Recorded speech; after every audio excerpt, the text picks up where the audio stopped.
आज 25 दिसंबर 2020। आज दुनिया भर में एवं भारत में विशेष खुशी का माहौल है। सर्वप्रथम आज भारत भर में गीता जयंती मना रहे हैं, तो सबको गीता जयंती की बहुत बहुत मुबारक हो, मुबारक हो, मुबारक। एवं दुनिया भर में आज क्रिसमस है, तो क्रिसमस के बड़े दिन की भी बहुत बहुत मुबारक हो, बधाइयाँ हो, बधाइयाँ हो। सुनते हैं बाबा के मधुर महावाक्य। ओम शांति। मीठे बच्चे, जब तक जीना है बाप को याद करना है, याद से ही आयु बढ़ेगी। पढ़ाई का तंत्र सार ही है याद। प्रश्न, तुम बच्चों का अतीन्द्रिय सुख गाया हुआ है, क्यों? उत्तर है, क्योंकि तुम सदा ही बाबा की याद में खुशियां मनाते हो। अभी तुम्हारी सदा ही क्रिसमस है। तुम्हें भगवान पढ़ाते हैं, इससे बड़ी खुशी और क्या हो। ये रोज की खुशी है, इसलिए तुम्हारा ही अतीन्द्रिय सुख गाया हुआ है। आज की मुरली का गीत है, नयनहीन को राह दिखाओ प्रभु जी। ओम शांति। ज्ञान का तीसरा नेत्र देने वाला रूहानी बाप रूहानी बच्चों को समझाते हैं। ज्ञान का तीसरा नेत्र सिवाय बाप के कोई दे नहीं सकता। तो अभी बच्चों को ज्ञान का नेत्र मिला है। अभी बाप ने समझाया है कि भक्ति मार्ग है ही अंधियारा मार्ग। जैसे रात में सोजरा नहीं होता है, तो मनुष्य धक्के खाते हैं। गाया भी जाता है, ब्रह्मा की रात, ब्रह्मा का दिन। सतयुग में यह नहीं कहेंगे कि हमको राह बताओ, क्योंकि अभी तुमको राह मिल रही है। बाप आकर के मुक्ति धाम और जीवन मुक्ति धाम की राह बता रहे हैं। अभी तुम पुरुषार्थ कर रहे हो। अभी जानते हो कि बाकी थोड़ा समय है। दुनिया तो बदलने वाली है। यह तो गीत भी बने हुए हैं, दुनिया बदलने वाली है। ऐसा कोई गीत है, परंतु मनुष्य बेचारे जानते नहीं है कि दुनिया कब बदलनी है, कैसे बदलनी है, कौन बदलाते हैं, क्योंकि तीसरा नेत्र तो ज्ञान का है नहीं। अभी तुम बच्चों को यह तीसरा नेत्र मिला है, जिससे तुम इस सृष्टि चक्र के आदि मध्य अंत को जान गए। और यही तुम्हारी बुद्धि में ज्ञान की सैक्रीन है। जैसे थोड़ी सी सैक्रीन बहुत मीठी होती है, वैसे ये ज्ञान के दो अक्षर कौन से? मन मना भव। यही सबसे मीठी चीज है। बस बाप को याद करो। बाप आते हैं और आकर के रास्ता बताते हैं। कहाँ का रास्ता बताते हैं? शांति धाम और सुख धाम का। तो बच्चों को खुशी होती है। दुनिया नहीं जानती है कि खुशियां कब मनाई जाती है। खुशियां तो नई दुनिया में मनाई जाएगी ना। यह तो बिल्कुल कॉमन बात है कि पुरानी दुनिया में खुशियां कहाँ से आई। पुरानी दुनिया में मनुष्य त्राही त्राही कर रहे हैं, क्योंकि तमो प्रधान है। तमो प्रधान दुनिया में खुशियां कहाँ से आई? सतयुग का ज्ञान तो कोई में भी नहीं है, इसलिए बेचारे यहाँ खुशियां मनाते रहते हैं।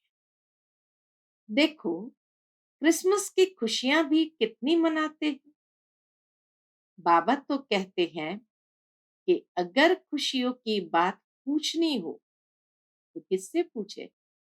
गोप गोपियों से, मेरे बच्चों से पूछो, क्योंकि बाप बहुत सहज रास्ता बता रहे हैं। कौन सा रास्ता बता रहे हैं? कि गृहस्थ व्यवहार में रहते हुए, अपने धंधे दोरी का कर्तव्य करते हुए, कमल फूल के समान रहो और मुझे याद करो। जैसे आशिक माशुक होते हैं ना, वह भी धंधा दोरी करते एक दो को याद करते रहते हैं। उनको साक्षात्कार भी होते हैं, जैसे लैला मजनू, हीर रांझा। वो विकार के लिए एक दो के आशिक नहीं होते हैं, उनका प्यार गाया हुआ है। ऐसे बाबा के साथ हम सब बच्चों का प्यार भी कितना पवित्र और निर्मल। उसमें एक दो के आशिक होते हैं, लेकिन यहाँ वह बात नहीं। यहाँ तो तुम जन्म जन्मांतर उस माशुक के आशिक ही रहे हो। भक्ति मार्ग में भी कितना प्यार से उस परमात्मा को याद करते हैं। वह माशुक तुम्हारा आशिक नहीं है, तुम उनको बुलाते हो यहाँ आने के लिए। हे भगवान, नयनहीन को आकर के राह बताओ। तुमने आधा कल्प बुलाया, जब दुख ज्यादा होता है तो जास्ती बुलाते हैं। जास्ती दुख में जास्ती सिमरण करने वाले भी होते हैं। देखो, अभी कितने याद करने वाले ढेर के ढेर हैं। गाया हुआ है ना, दुख में सिमरण सब करे, सुख में करे ना कोई। जितना देरी होती जाती है, उतना तमो प्रधान ज्यादा होते जाते हैं। तो तुम चढ़ रहे हो, वह और ही उतर रहे हैं।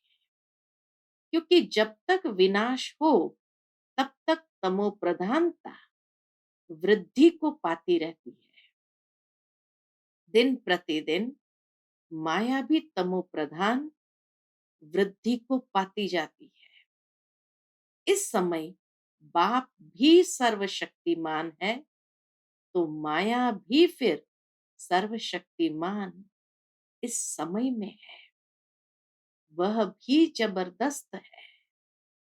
तुम बच्चे इस समय ब्रह्मा मुख वंशावली ब्राह्मण कुल भूषण हो।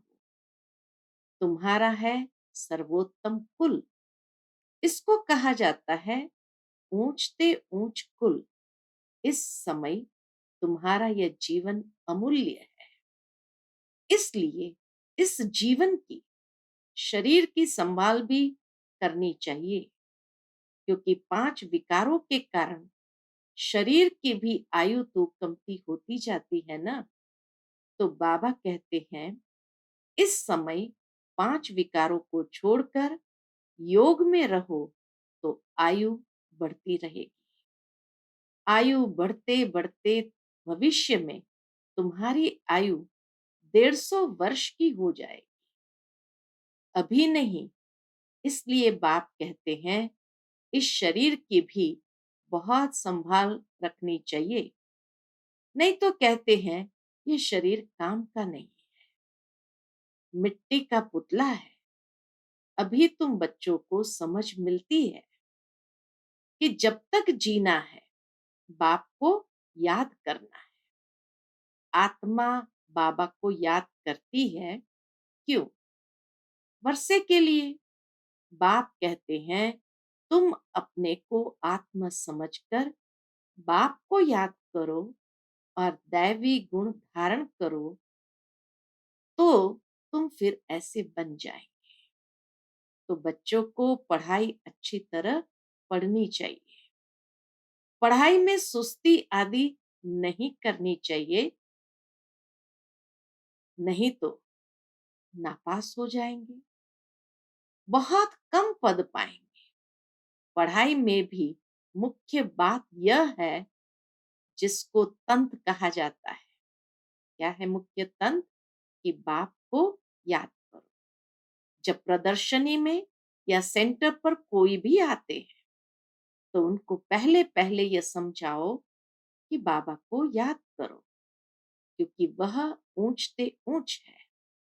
तो ऊंचे ते ऊंचे को ही याद करना चाहिए ना, उनसे कम को थोड़े ही याद करना चाहिए। कहते हैं ऊंचे ते ऊंचा भगवान। भगवान ही तो नई दुनिया की स्थापना करने वाले हैं। देखो, बाप भी कहते हैं नई दुनिया की स्थापना मैं करता हूं, इसलिए तुम मुझे याद करो, तो तुम्हारे पाप कट जाए। तो यह पक्का याद कर लो, क्योंकि बाप पतित पावन है ना। वह यही कहते हैं कि जब तुम मुझे पतित पावन कहते हो, तो तुम तमो प्रधान हो, बहुत पतित हो। अभी तुम पावन बनो। बाप आकर के बच्चों को समझाते हैं कि तुम्हारे अभी सुख के दिन आने वाले हैं, दुख के दिन पूरे हुए हैं। पुकारते भी हो, हे दुख हरता सुख करता, तो जानते तो हो ना कि बरोबर सतयुग में सब सुखी ही सुखी है। तो बाप बच्चों को कहते हैं कि सभी शांति धाम और सुख धाम को याद करते रहो। यह है संगम युग। खेवैया तुमको पार ले जाते हैं, बाकी इसमें कोई खेवैया या नैया की बात है नहीं। स्थूल में कोई खेवैया या नैया की बात नहीं। ये तो महिमा कर देते हैं कि नैया को पार लगाओ। अब एक ही नैया तो पार नहीं लगनी है ना, सारे दुनिया की नैया को पार लगाना है। ये सारी दुनिया जैसे एक बहुत बड़ा जहाज है, इनको पार लगाते हैं। तो तुम बच्चों को बहुत खुशी मनानी चाहिए। कितनी खुशी मनानी चाहिए, बड़ा बाबा आया हुआ है, क्योंकि तुम्हारे लिए सदैव खुशी है, सदैव क्रिसमस है। जब से तुम बच्चों को बाप मिला है, तुम्हारी क्रिसमस सदैव है। इसलिए अतीन्द्रिय सुख गाया हुआ है। देखो, ये सदैव खुश रहते हैं। क्यों? अरे बेहद का बाप मिला है, वह हमको पढ़ा रहे हैं, तो ये रोज की खुशी होनी चाहिए ना। बेहद का बाप पढ़ा रहे हैं, वाह। कभी कोई ने सुना? गीता में भी भगवान वाच है कि मैं तुमको राजयोग सिखलाता हूं। जैसे वह लोग बैरिस्ट्री योग, सर्जरी योग सिखलाते हैं, मैं तुम रूहानी बच्चों को राजयोग सिखाता हूं। तुम यहाँ आते हो तो बरोबर राजयोग सीखने आते हो ना, मूंझने की तो दरकार नहीं। तो राजयोग सीख कर पूरा करना चाहिए ना, भागंती तो नहीं होना चाहिए। पढ़ना भी है तो धारणा भी अच्छी करनी है। टीचर पढ़ाते हैं धारणा करने के लिए। हर एक की अपनी अपनी बुद्धि होती है, किसकी उत्तम, किसकी मध्यम, किसकी कनिष्ठ। तो अपने से पूछना चाहिए, मैं उत्तम हूँ, मध्यम हूँ या कनिष्ठ हूँ। अपने को आप ही परखना चाहिए कि मैं ऐसे ऊंचे ते ऊंचा इम्तिहान पास करके उच्च पद पाने के लायक हूँ। मैं सर्विस करता हूँ। बाप कहते हैं बच्चे सर्विसेबल बनो, बाबा को फॉलो करो। क्योंकि मैं भी तो सर्विस करता हूँ ना, आया ही हूँ सर्विस करने के लिए, और रोज रोज सर्विस करता हूँ, क्योंकि रथ भी तो लिया है ना। रथ भी मजबूत अच्छा है, और सर्विस तो इनकी सदैव है। बाप दादा को इनके रथ में सदैव है। बाप दादा तो इनके रथ में सदैव है। भले इनका शरीर बीमार पड़ जाए, मैं तो बैठा हूं ना, तो मैं इनके अंदर में बैठ करके लिखता भी हूं। अगर ये मुख से नहीं भी बोल सके तो मैं लिख सकता। मुरली नहीं मिस होती है। बीच बीच में बाबा लिख करके भी देते थे, और मम्मा उस मुरली को पढ़ती थी। जब तक बैठ सके, लिख सके, तो मैं मुरली भी बजाता, बच्चों को लिख करके भेज देता, क्योंकि सर्विसेबल हूं ना। तो बाप आकर के समझाते हैं कि तुम अपने को आत्मा समझ करके, निश्चय बुद्धि हो करके सर्विस में लग जाओ। बाप की service, on God fatherly service, जैसे वह लिखते हैं, ऑन हिज मैजेस्टी सर्विस। बाबा कहे तो तुम क्या कहेंगे, यह मैजेस्टी से भी ऊंची सर्विस है। मैजेस्टी माना राज घराने की सर्विस में। तो बाबा कहे ये मैजेस्टी से भी ऊंची सर्विस है, क्योंकि मैजेस्टी महाराजा बनाते हैं। यह भी तुम समझ सकते हो कि बरोबर हम वर्ल्ड का मालिक बनते हैं। वह तो राजघराने की सेवा होती है, यह तो बाबा कहे विश्व की सेवा की। तुम बच्चों में जो अच्छी रीति पुरुषार्थ करते हैं, उनको ही महावीर कहा जाता है। तो ये जांच करनी होती है कि कौन महावीर है जो बाबा के डायरेक्शन पर चलते हैं। बाप समझाते हैं कि बच्चे अपने को आत्मा समझो, भाई भाई को देखो। बाप अपने को भाइयों का बाप समझते हैं, और भाइयों को ही देखते हैं। ब्रह्मा बाबा अपने को क्या समझते हैं, भाई समझते हैं, और भाइयों को देखते हैं। लेकिन शिव बाबा बाप सभी को तो नहीं देखेंगे। यह तो ज्ञान है कि शरीर बिगर तो कोई सुन न सके, बोल न सके। तुम तो जानते हो ना कि मैं भी यहाँ शरीर में आया हूँ। मैंने ही ये शरीर लोन लिया हुआ है। शरीर तो सबको है, शरीर के साथ ही आत्मा यहाँ पड़ रही है।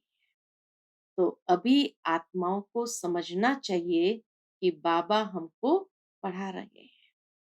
बाबा की बैठक कहाँ है? अकाल तख्त पर।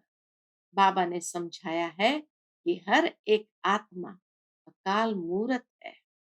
वह कभी विनाश नहीं होती, कभी भी जलती कटती डूबती नहीं है, छोटी बड़ी नहीं होती है। शरीर छोटा बड़ा होता है तो दुनिया में जो भी मनुष्य मात्र है, उनमें जो आत्माएं हैं, उनका तख्त ये प्रकृति है। शरीर भिन्न भिन्न है, किसका अकाल तख्त पुरुष का, किसका स्त्री का, किसका बच्चे का। तो जब भी किससे बात करो तो यही समझो कि हम आत्मा है, अपने भाई से बात करते हैं, बाप का पैगाम देते हैं कि शिव बाबा को याद करो, तो यह जो जंग लगी हुई है वह निकल जाए। जैसे सोने में एलॉय पड़ती है तो वैल्यू कम होती है, तो तुम्हारी भी वैल्यू कम हो गई है। अभी बिल्कुल ही वैल्यू लेस हो गए हैं। इसको दिवाला भी कहा जाता है। भारत कितना धनवान था, अभी कर्जा उठाते रहता है। विनाश में तो सबका पैसा खत्म हो जाएगा, देने वाले लेने वाले सभी खत्म हो जाएंगे। बाकी जो अविनाशी ज्ञान रत्न लेने वाले हैं, वह फिर आकर अपना भाग्य लेंगे। अच्छा, मीठे मीठे सिकिलदे बच्चों प्रति माता पिता बाप दादा का याद प्यार और गुड मॉर्निंग। रूहानी बाप की रूहानी बच्चों को नमस्ते। हम सब रूहानी बच्चों की रूहानी माता पिता बाप दादा को याद प्यार गुड मॉर्निंग, नमस्ते नमस्ते। शुक्रिया बाबा, शुक्रिया। धारणा के लिए मुख्य सार है, पहली पॉइंट, बाप को फॉलो कर बाबा के समान सर्विसेबल बनना है। अपने को आपे ही परखना है कि मैं ऊंचे से ऊंचा इम्तिहान पास करके ऊंच पद पाने के लायक हूं। दूसरी पॉइंट, बाबा के डायरेक्शन पर चलकर महावीर बनना है। जैसे बाबा आत्माओं को देखते हैं, आत्माओं को पढ़ाते हैं, ऐसे आत्मा भाई भाई को देखकर बात करनी है। आज का मधुर वरदान, तन की तंदुरुस्ती, मन की खुशी और धन की समृद्धि द्वारा श्रेष्ठ भाग्यवान भव। तन की तंदुरुस्ती, मन की खुशी और धन की समृद्धि द्वारा श्रेष्ठ भाग्यवान भव। संगम युग पर सदा स्व में स्थित रहने से तन का कर्म भोग सूली से कांटा हो जाता है। तन का रोग योग में परिवर्तन कर देते हो, इसलिए सदा स्वस्थ हो। मन मना भव होने के कारण खुशियों की खान से सदा संपन्न हो, इसलिए मन की खुशी भी प्राप्त है। और ज्ञान धन सब धनों से श्रेष्ठ है। ज्ञान धन वालों की प्रकृति स्वतः दासी बन जाती है और सर्व संबंध भी एक के साथ है। संपर्क भी होली हंसों से है, इसलिए श्रेष्ठ भाग्यवान का वरदान स्वतः प्राप्त है। आज का स्लोगन है, याद और सेवा दोनों का बैलेंस ही डबल लॉक है। याद और सेवा दोनों का बैलेंस ही डबल लॉक है। अच्छा, Om Shanti. To watch Peace of Mind channel videos on YouTube, subscribe us on youtube.com/tvpeaceofmind. Just a click for a peaceful life.